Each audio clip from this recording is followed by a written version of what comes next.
And over the next almost 60 minutes, I am looking forward to providing one or two practical tips. Maybe it's a twist on an existing practice that will enrich your ability to add value to your organization.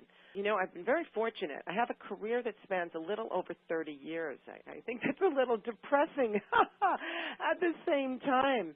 Yet, it's given me a bit of perspective on this subject of change agent auditors. You know, I've had the opportunity to consider the internal auditor's role from the perspective of one who's been audited. Some of you know me, and you know that I used to be in operations. I used to be in banking. So I was, I guess, your internal constituent or client. I've also had the perspective of working with auditors to help them hone their methodology, hone their change agent skills. And as some of you know, most recently, I've had the perspective from the audit committee. So what I am looking forward to doing this morning, working with you, is giving you some information that will help you take your game to the next level, help you achieve your professional goals. I feel very, very strongly that philosophically that unless we're engaged as individuals, you know, we're missing something. We're really missing something. So my goal is to help you create some positive change. Over the next, you know, minutes that we have together, there were really four major things that I wanted to work through. And as you can see by the topics, I wanted to talk just a little bit about you know, audit assurance activities versus consulting activities. Where do these change agent skills fit in? I think it's also helpful to define what exactly is a change agent. I think it sounds kind of cool, but what does it really mean? And then from a practical perspective, depending on your role within the audit organization, you know, if you're staff, if you're the in charge, if you're the audit manager, if you're the audit director, if you're the chief audit executive, practically speaking, how can you be the change agent auditor? What can you hope to affect? So I would like to chat a little bit about that.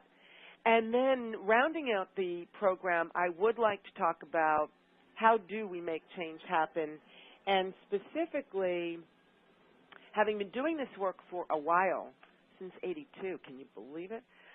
I would like to share some caveats. I might have a master's, that's true, but I do have a PhD, piled high and deep, from the School of Hard Knocks. And sometimes I think the lessons we learn in the trenches are sometimes more helpful. Not that I'm knocking theory. I think it's good to have a balance, you know, a balance of both. I have planned to allow time for questions as we move along. And as Ashley mentioned, I am also interested in your input and have designed the polling questions accordingly, because I think a lot of people are doing a lot of interesting things. So with that, let's get started on the content side. Now imagine that I were in your organization and imagine if I were conducting some interviews with members of your C-suite, your senior management team, the executives in your organization, and imagine if I said to them, let's play some word association, and I tossed out the word auditor. What word would they associate with the word auditor? And of course, you have to keep it all on the up and up. You know, would they be immediately saying things like change agent? You know, think of my auditors, I think of change agent. I don't know. I'm not 100% sure that all of your senior managers would respond that way. However, I do think that this should or could be one of our goals. Just to create some context for this subject of consulting and change agent skills, I don't know how many of you were involved in audit before SOX, before Sarbanes-Oxley, and Before then, there were audit departments, many of my clients were spending 50% of their time on consulting assignments. In fact, a few were even spending more than that. Assurance reviews in some organizations were eclipsed by consulting. Now, for those of you who have joined audit since 2002, you're probably saying, you're kidding me. You are kidding me. I mean, we spend our time doing SOX work now. Once SOX happened, I think everything changed. I think that the balance of time spent between assurance and consulting snapped back as though it were pulled with a really tight rubber band. And most audit departments were buried, just absolutely buried in SOX work and buried in assurance activity.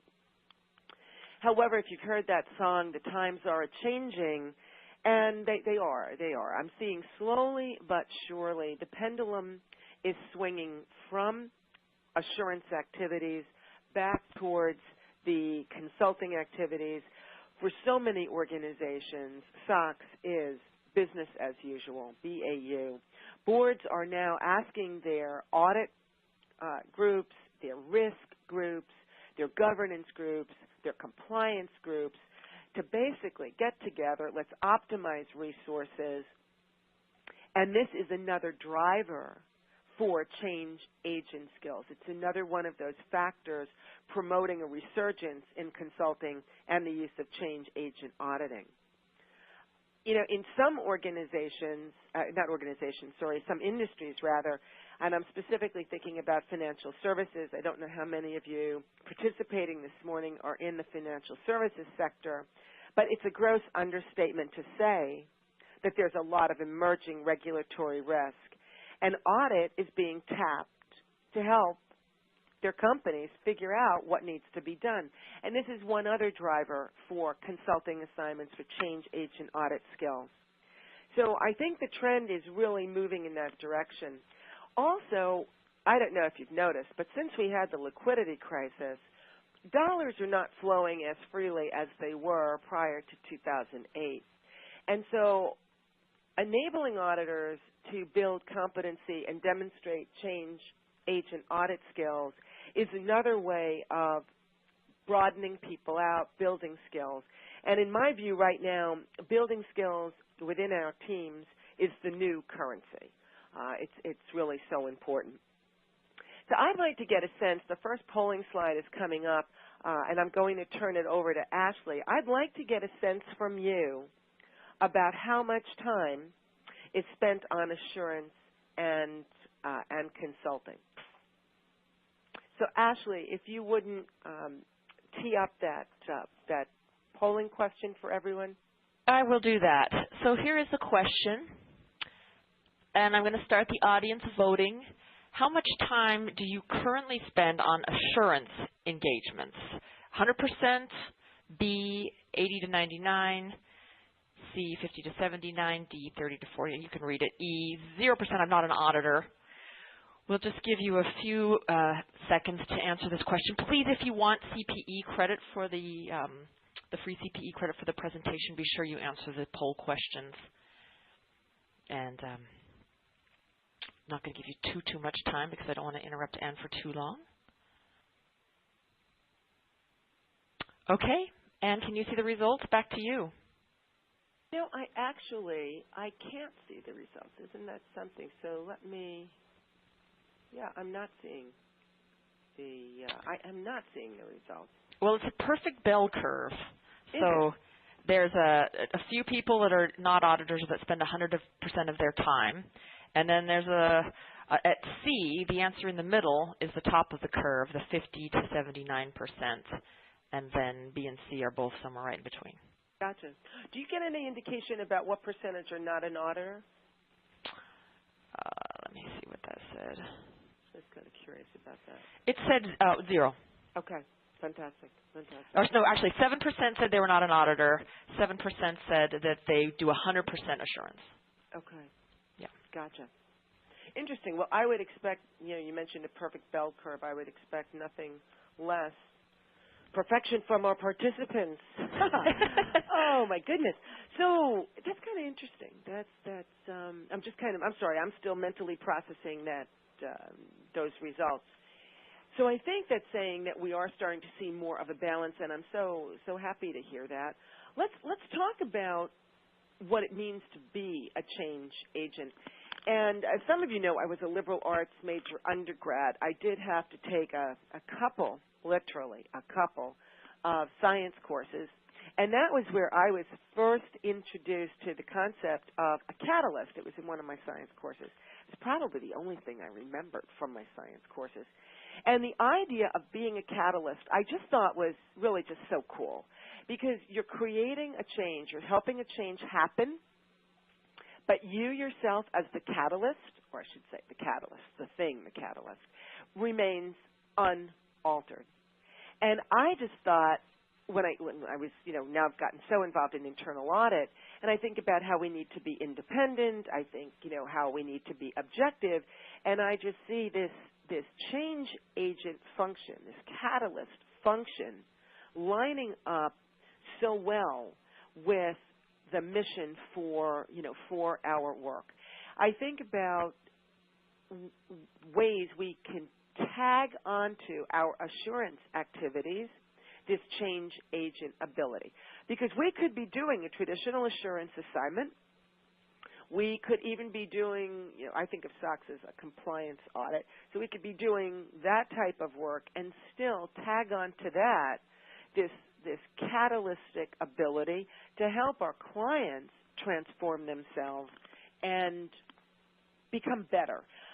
When I think about measures of success for internal audit departments, one of the measures of success is very few repeat audit findings. Because I feel if you're having repeat audit findings, then the message is getting gummed up someplace. So stated in the positive, if we're able to move the needle on the risk management culture within our organizations, that is another measure of success for our internal audit departments.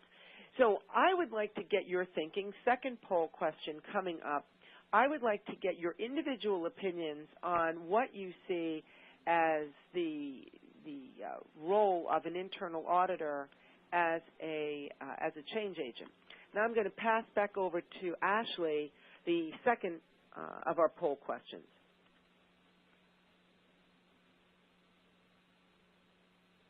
Okay, here it goes. What is your take on an internal auditor as a change agent? A, I think the role of internal auditor should include being a change agent. B, I don't believe that internal auditors should be change agents. C, unsure or undecided. And while those votes are coming in, if you click that votes button at the top of your screen and click view results, you can see what people are saying. Oh, how fabulous. Don't you love technology? Yeah, it's cool. I think it's great. I think it's terrific. That's wonderful. So it looks like we're getting a few more votes than we had the first time. So I might not be the only person that's learning how to use this technology. Yeah. I think it's slowed down now. I'm going to stop the voting so that you can discuss the results. Super. Oh, overwhelming votes for A. Yeah, I can see that. Off the charts. Absolutely Yeah. off the chart. And by the way, I would not have expected anything less, but you never know.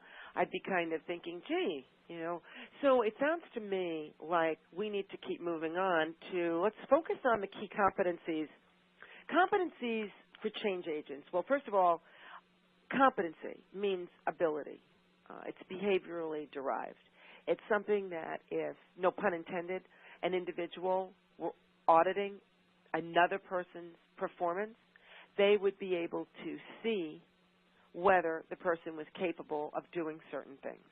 So when I start to dissect the key competencies for change agents, you start to see professional skepticism. And I think of the old line, trust but verify. It's one of those things where it makes professional skepticism just has to be running in our DNA if we're going to be auditors. I look at it as a really healthy curiosity, that nothing is taken for granted in a nice way, in a nice way. Someone gives you a report, thank you so much. By the way, where did this come from? And if the person says my inbox, you know, if you're professionally skeptical and you just have curiosity in your DNA, you'd say, well, where did it come from before it reached your inbox? And being able to nicely be dogged about it and break through those organizational silos, I think is a core competency for someone who wants to be a change agent. Now, if you're new to this change agent stuff, and it sounds like maybe, you know, about 10% of you maybe are, or maybe you just haven't been using the competencies in a while, you've already got a good foundation with professional skepticism. The objectivity, here again, I think that comes with being an internal audit. The competency that I think might require a little bit more top-of-mind focus is the last one. Shifting from a focus on what has been, which is the traditional assurance. You know, we're going to do a look back. We're going to do an audit, and the scope period is the last 12 months or the last 6 months, to focusing to forward-looking what could be. And I intentionally use the word could be because part of being a change agent is futuristic, is helping our constituents, helping our internal clients get into that new reality. Now, I think that we have to be a little realistic because in most of our organizations, I don't think I think there are going to be some limits. I'm sorry, I'm a little grounded in reality. I think that some of your constituents are going to see you as the auditor. They're going to see you as the keeper of the controls. And I think that we need to move beyond that. In my experience, I have found several factors that can function as limits for how far we can go individually as change agents. And as you can see on the screen, I mean, I've listed them there, and so I just want to make a couple of comments. I think that in the smaller organizations, it's harder sometimes to be a change agent. And I say that in smaller organizations where they don't have a lot of talent with regard to controls elsewhere in the organization, meaning if all of the control talent, if all of the risk management talent is in the audit department, then they kind of want to keep you focused there. So I could see that being a limitation. Not one that's insurmountable, but certainly a limitation. Also in smaller organizations, there's fewer resources to begin with. I think probably organizational culture is an even bigger factor in either promoting how far we can go as change agents or restraining us. Because management's perception of audit, if it's the watchdog versus trusted advisor, that'll definitely influence your ability to get a seat at the table. Where it says nature of the organization's legal entity, what I'm referring to there is whether you are a publicly traded firm, because if you are, let's face it, the SEC is your friend, and SEC compliance takes time. Privately held firms are just not affected by those rules. So I do think legal entity plays a role. I think that where you sit individually, your organizational role and functional responsibilities definitely are a factor, and I'll be talking more on that in just a little bit.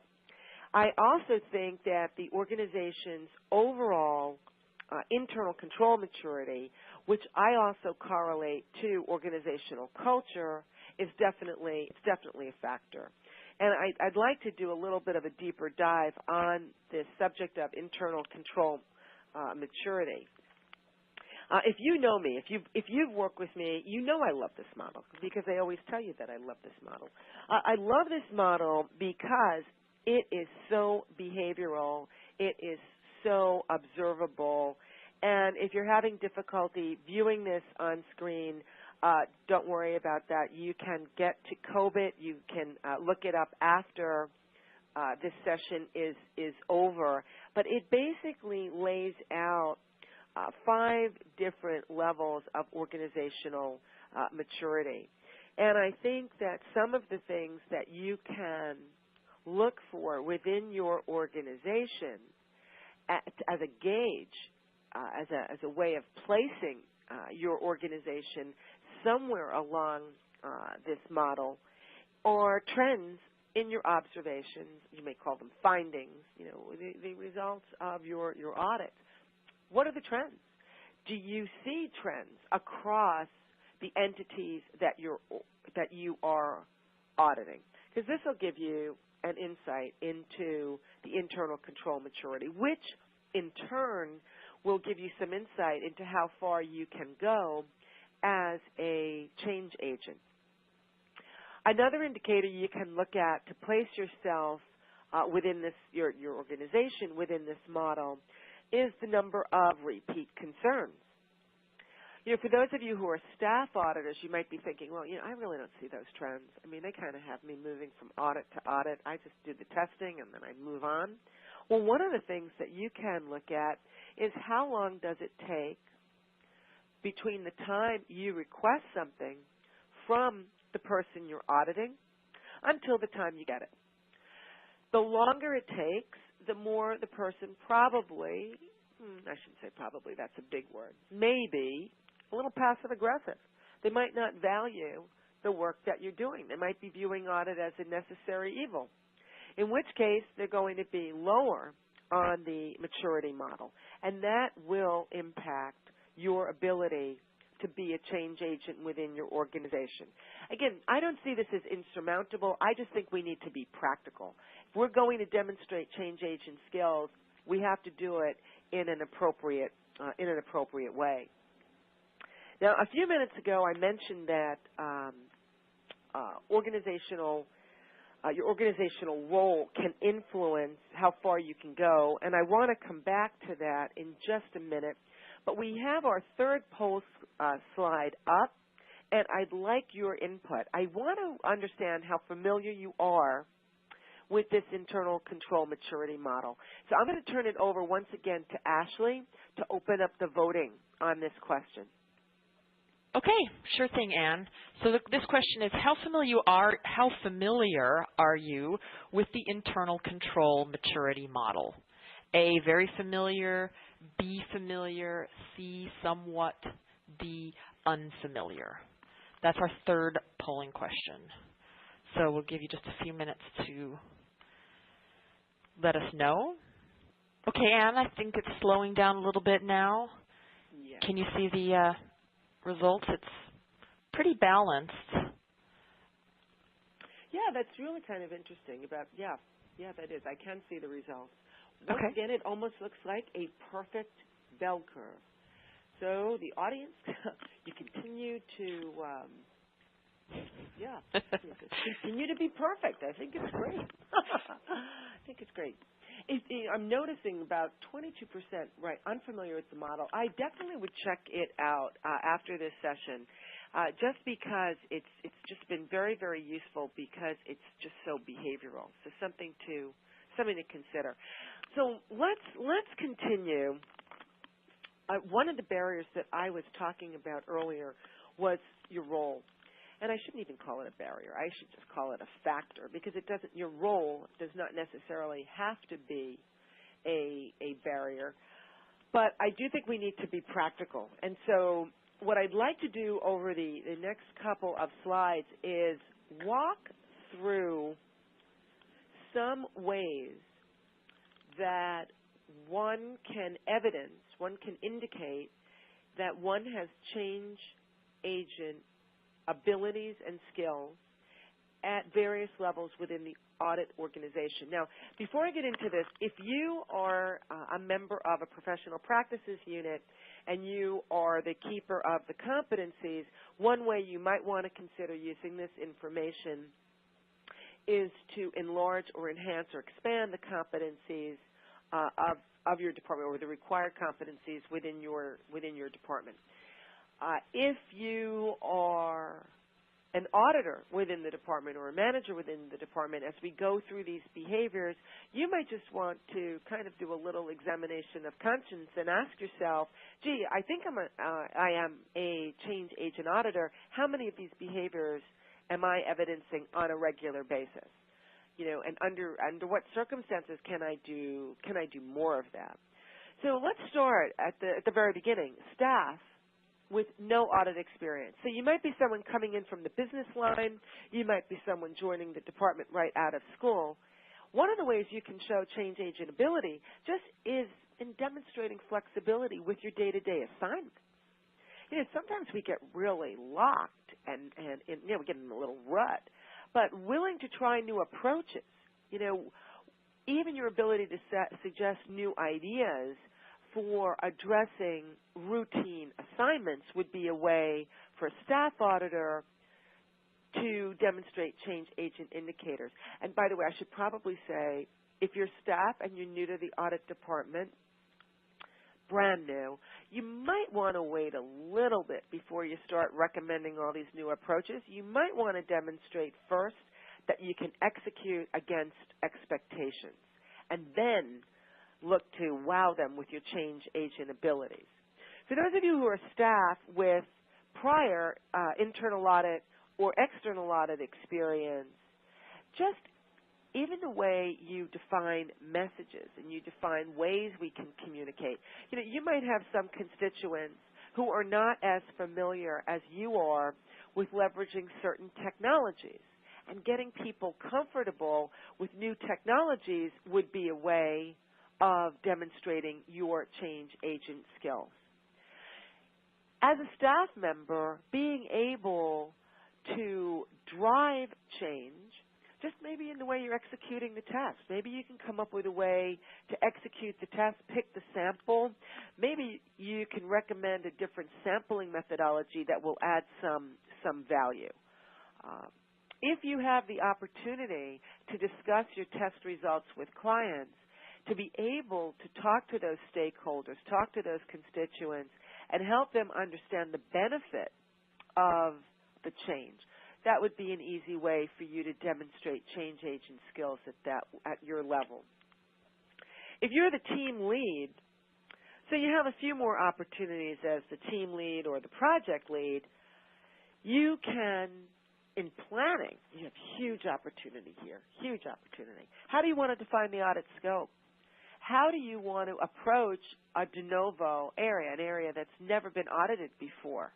I mean, how you think about that, how you recommend the audit be organized, the audit objectives, huge opportunities to demonstrate change agent behaviors to the audit team, to audit management. Also, if you're recommending that we use a different approach, if you can point out the benefits of doing that, that is another opportunity to demonstrate change agent competencies. If you happen to be an audit manager, now at this level, I am imagining, and I don't know if what I'm imagining is accurate in your organization, but I'm imagining that part of your time is spent facing off directly, interacting directly with your business constituents. And you're responsible for overarching results. You're responsible for several audits, and added dimension, you're also responsible for people development, auditor development. So here you have a few more opportunities. By the way, I certainly think that you have all the opportunities that are present at the other levels within the organization, and you also have a few more. If you can help people look at recurring situations in a new way, introduce new risk management practices, actively look to drive change within the organization, promote change. Also, if you can encourage others to be change agents because you have that people development opportunity, I think that's huge. I think that's absolutely huge. And also ways that you can demonstrate that you are a change agent at the audit manager level. Obviously, as we move up, if you're the audit group head, and this probably would be in the larger organizations. When I say audit group head, you might be responsible for a whole line of business. You might be responsible for a whole country or a whole region. But if you can, and you're also facing off now with a greater percentage of your time with your business partners, you're also now looking to make sure that your managers are developing, not only individually, but that your managers are developing people. So here you have probably, second only to the chief audit executive, you have probably the widest range of opportunities for demonstrating change agent skills. I mean, I think at this level, if you could have a reputation of helping others build skills, build competencies, I think you would be like the change agent magnet here. You know, people would really be looking to be in your organization, and I think that would also be evidence that you were demonstrating change agent competencies. And finally, I mean, I would be remiss if I didn't point out opportunities for the chief audit executive. Now, at this stage of the game, facing off directly with C-suite, board, occupied now with many more gray areas, those strategic areas where it's all about change. It's all about unpredictability. I mean, just think about what's been going on economically recently, what's been going on just even with weather. I mean, it's just incredible. This is the greatest opportunity for demonstrating change agent skills. But my point here is there's something for everyone. There's an opportunity for every level within the audit department to demonstrate that they can be a change agent.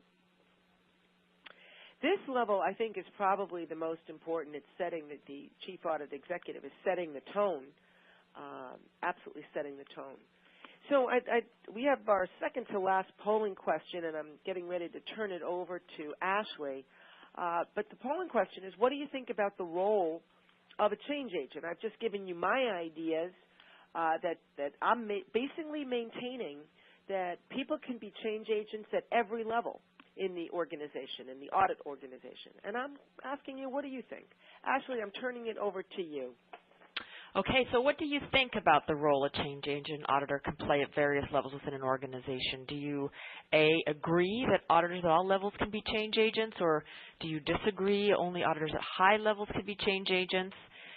C is disagree auditors should not be change agents at all, and D, not sure. I think it depends on the organization. Slowing down now, Anne, but you can see there's definitely a strong preference for answer A. Pretty high level of agreement for with you that all auditors or auditors at all levels can be change agents, unless the organization, in 11% of these cases it looks like.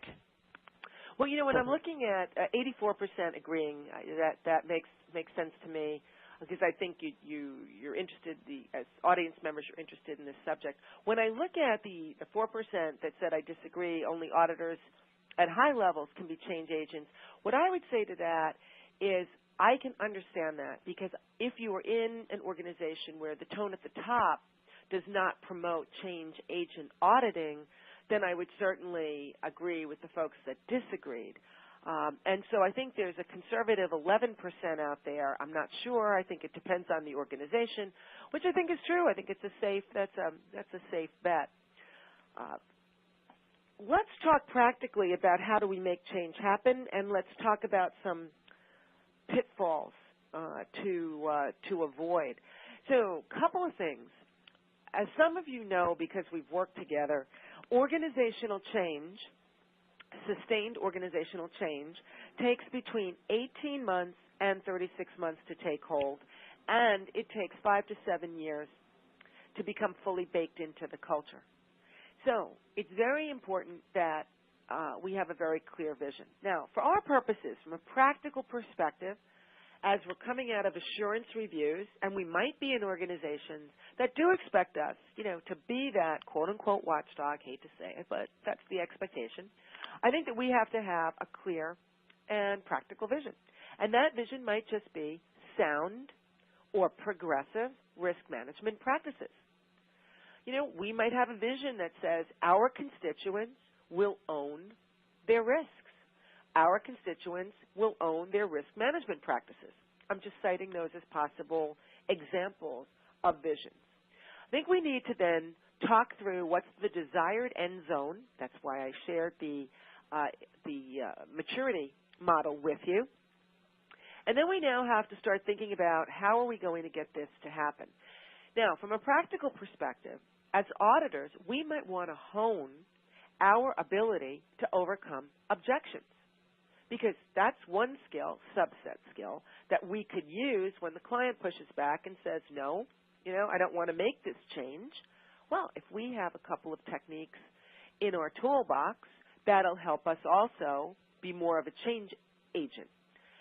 If we can anticipate the downside, listen, I think anyone can anticipate the upside, but if we can anticipate where the rejection is going to come from, where the resistance is going to come from, I think that's very, very helpful. And where I have on the slide stress the benefits, I'm talking about the benefits to the stakeholders, to your constituents.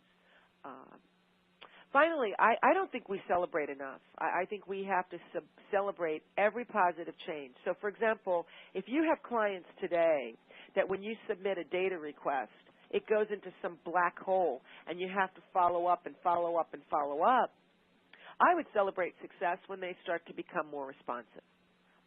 Now, I'm not saying you have to bring balloons into the office, but I do think that that shows that change has occurred. So I think we just have to become more celebratory and recognize that change happens in a lot of different ways. Now, before I get to the potholes and the pitfalls, think about, since so many of you believe in change agent auditing, think about times when you have been in a change agent role, helping your clients to accept new risk management practices, new controls. Which of the following conditions were the most important to you? And I'll turn it over to Ashley to walk through the options with you. Okay, sounds good, Anne. So everyone, this is our final polling question. If you want to have CPE and you have only answered 3 so far, make sure you get this one. You have to get 4 out of 5. So which of the following conditions was the most important? The big picture, goal or vision was clear. B, the rationale or need for change was clearly communicated. C, successes were celebrated no matter how small. D, the actions needed to affect the change were clear. E, I have not been in a change agent role. It's slowing down a little bit now, and yeah. Yeah, I agree. But it looks like A and B, especially B. Yeah, the big picture and the rationale. I think the important thing about the answer B is communicated to all, so that everyone has that understanding. Has that understanding. By the way, all of the factors that I covered, were all important. The big picture goal, the rationale. I just was curious as to what was most meaningful to you individually.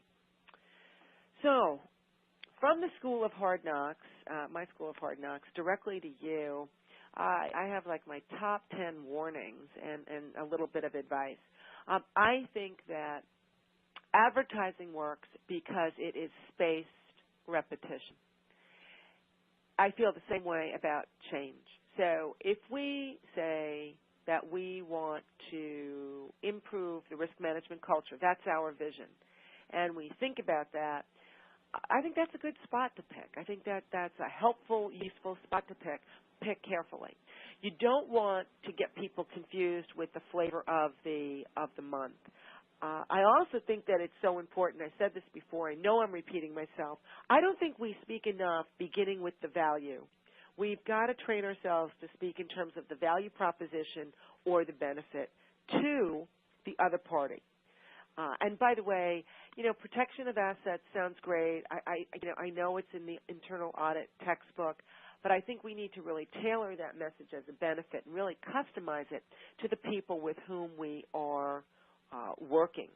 I also think simple messages are best. Advertising works because the messages are snappy. They're simple. They're really, really clear. And I also think there will always be somebody that has their foot hanging outside the wagon, creating drag on progress. And I think we just need to accept that. I think we have to hope that the person that's creating drag, though, is not a person in a leadership capacity, because then that's really detrimental. And that will happen, and we'll just have to focus our energies on trying to convert that person. I do think that we start these change initiatives, and even the fact that we'll be viewed as a consultant, I think we need to be prepared for some bumps in the road. And let's use the skill that we use so well, root cause, to figure out, why is this person resisting us? I mean, most people that we're working with are not, they're not, I was going to say insane. I will say insane. I mean, they're hardworking people. If they're resisting you, what are they looking at that is causing them to be so resistant? If we can get to the root cause and understand that, and then bake that into our message, we will be promoting our ability as a change agent and will be more successful. I also think that perseverance cannot be underestimated. I told you, it takes so long to have change happen. I don't know how many of you on a regular basis, when you finish a review or you finish an audit, do some type of postmortem.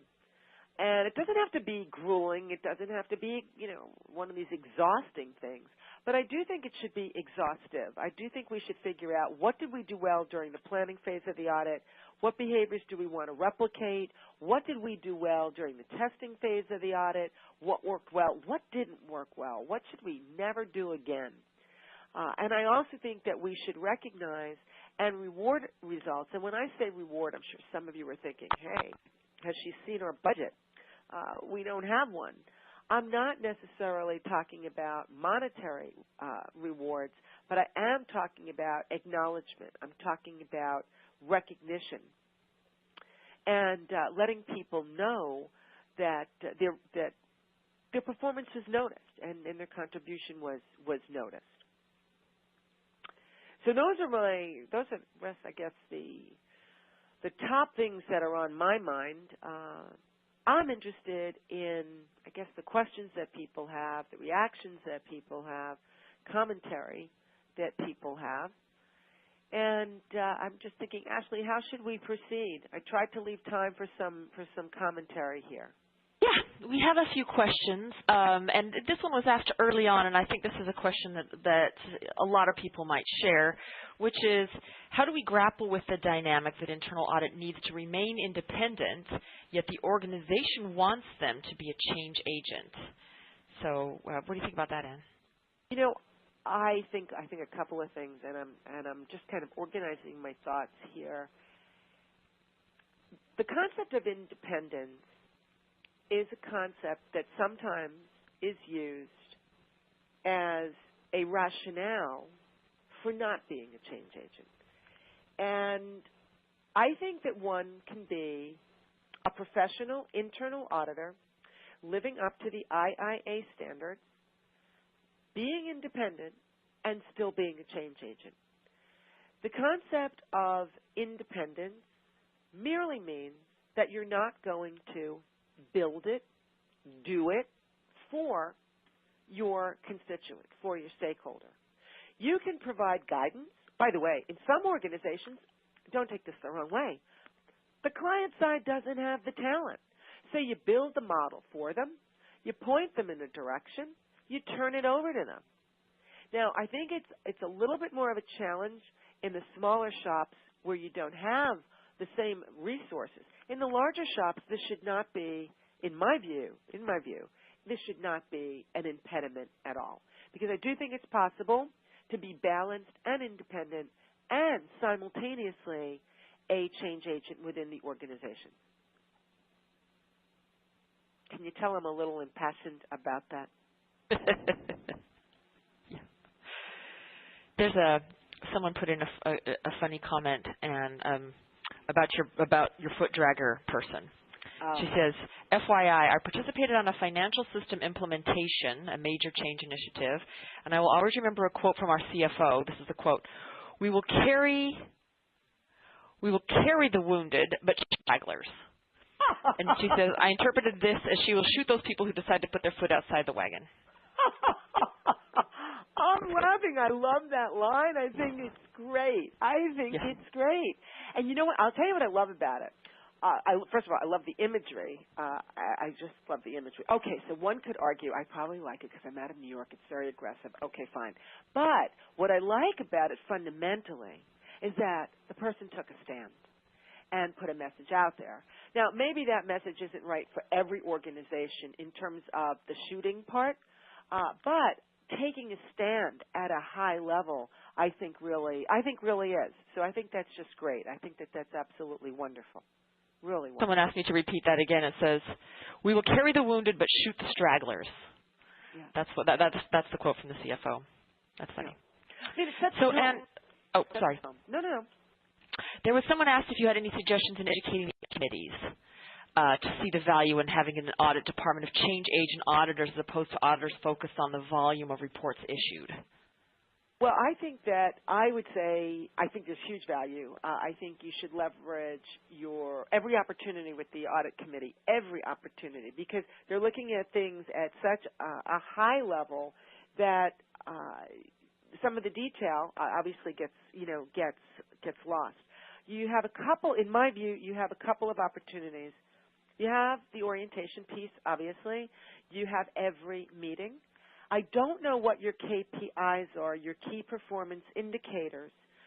I think that if you can show people hard evidence, hard value, show me results. I don't know if there's anyone listening in from the state of Missouri, but the idea of the show me state, put your money where your mouth is. Those lines mean the same thing. Show me. I think audit committee members could get nervous, and I would understand this, if they heard their auditors were going to be change agents, because I'd get nervous. I'd be thinking, who's doing the assurance reviews? I like change, but I want to make sure that, we haven't had we're not doing what we're supposed to be doing. So I think if you can use your KPIs, your key performance indicators, to show that there are various forms of change, for instance, no repeat audit findings, time to remediate issues. If you can show downward trends in certain findings, meaning we're getting better, we're culturally, we're learning, our risk management practices are getting better. If you can show upward trends in management monitoring controls, dashboards, I think this would help convince audit committee members that being a change agent auditor has very practical value, and it's not this, airy-fairy kind of thing. A comment on that comment, and there were a couple questions in here about metrics and how you would measure being a change agent auditor, but one of our audience members from Missouri, he says, from Missouri, I'm from Missouri and I use the show me all the time, particularly after they tell me they're performing some activity, then I say, I am from Missouri, show me. I think it's great. And even if you're not from Missouri, I think you can still say it. We now know somebody from Missouri. You can use it. So here's coming from a senior staff audit team member. How do you encourage a change in the culture within the audit department from the top down to become change agents? I think that change is so fascinating. I don't know if you're familiar with this, but by the way, people fear loss. People fear loss more than they welcome gain. There have been psychological studies after study after study after study after study that support that same thing. So I'm starting with that, not to be negative, but basically to say, okay, here's the playing field. So I would try to figure out from the top down what the fears are. What are the fears? And maybe it's not politically correct to use the word fear when you're talking to a chief audit executive, so find some other politically correct term. You might say, what are the concerns? What do you see? What are you worried about? What do you think might happen? And so that you can get that articulated. It's very hard to overcome a barrier if you don't know what the barrier is. And so I think we need to start with that. And that barrier will be different for every organization. If you happen to be in an organization that looks at, that has some other organizations that you admire, for instance, I can recall a time when all you had to do is say, in certain organizations, that GE was doing it, and boom, everyone would fall into line. So I think if you're in that kind of a situation, find out what the admired companies are doing, share that as a way of stimulating some interest.